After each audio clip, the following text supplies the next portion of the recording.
The title for the week 5 compilation assignment, connecting and communicating your ideas, I think is really important and appropriate in the sense that you really are taking and connecting your innovation proposal, your literature review, the implementation strategy, the call to action video, your annotated bibliography. You're connecting all these pieces and you are shaping and molding them into a post or a page on your e-portfolio, on your blog, your website, whatever you want to call it, that really becomes your innovation plan. It's that one page. You provide a context for all your ideas. You summarize your ideas. You're not just dumping content on your user, on your viewer, on your audience. You're pulling everything together and you're making it easy for your audience to see what you really have planned, what you intend to do. So this is really important. When you look at the instructions, I want you to pay particular attention to the 4 points, and they're all equally important, but pay attention to the fact that you want to articulate your vision. This is a comprehensive perspective, so you have to present a vision. You have to present a summary, right? You want to have an overview of all these ideas. You're not just taking and dumping content onto a page and just copying and pasting all the pieces and just overwhelming your user. You're creating a structure, a plan, a summary, an overview that helps your user get a sense of what you're planning to do.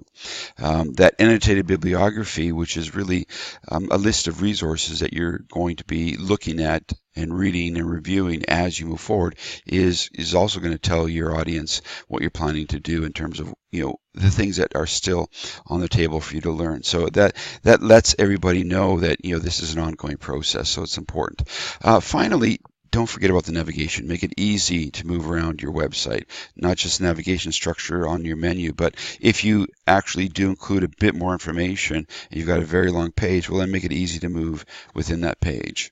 So if you take a look at some of the examples that we have on the examples page, this particular example, Carl Mohn's example, is really traditional. So you've got the call to action video, a few paragraph descriptions, what's going on, links to the strategy, the innovation proposal, the literature review, it's all there, and then summary information at the, or summary links at the end, as well as the annotated bibliography. So again, traditional, conventional page, wonderful example of what yours could look like. Again, these are just starting points. I really want you to find your own voice, to find your own approach in doing this and share information. Kaylee Heenan's perspective, it's a little bit different. She doesn't start with her video, although I did recommend that she did, because I think it's a wonderful way to start a page. But she points to the innovation proposal, and then she points to the literature review, and then there's the context for the call to action, and then the other information, literature reviews there. So slightly different structure, but it's hers. Remember, this is hers. This is her voice. So it's set up in a different fashion. Here's another example of a page that has a little bit more information, quite colorful, but again, still follows some of the traditional ideas that I recommend, and that's having the video at the top. And within the idea of the site, you can click different links and move throughout the page. Now, this student believed it was really important to share her proposal because this was really the essence of what she was doing, so she shared the whole thing. But then she's got a summary on literature review, a summary on the implementation outline, and then a summary about the next steps in terms of the annotated bibliography. Again, with the call to action video at the top. So this is sharing a bit more information, but it still has that summary and built-in navigation. Here's something that's slightly different. This is much more of an infographic and sort of, I think the student used the slide perspective here. And so you've got links to the video. And then just a one sentence overview of what's really going on. Here's the opportunity. Here's the outline. Here's the research. Here's books to help bring about the change. Interesting visual infographic perspective. I think it works quite well. But the key thing here is the titles work. There's some visual perspective, and this is well thought out. So if you're going to go to this minimalist perspective, you really have to think it out. It can be pulled off, but not everybody's able to do that. But if this is something you want to do, here's an example. Now, we've got a couple more examples that actually you'll notice include information that is from future courses.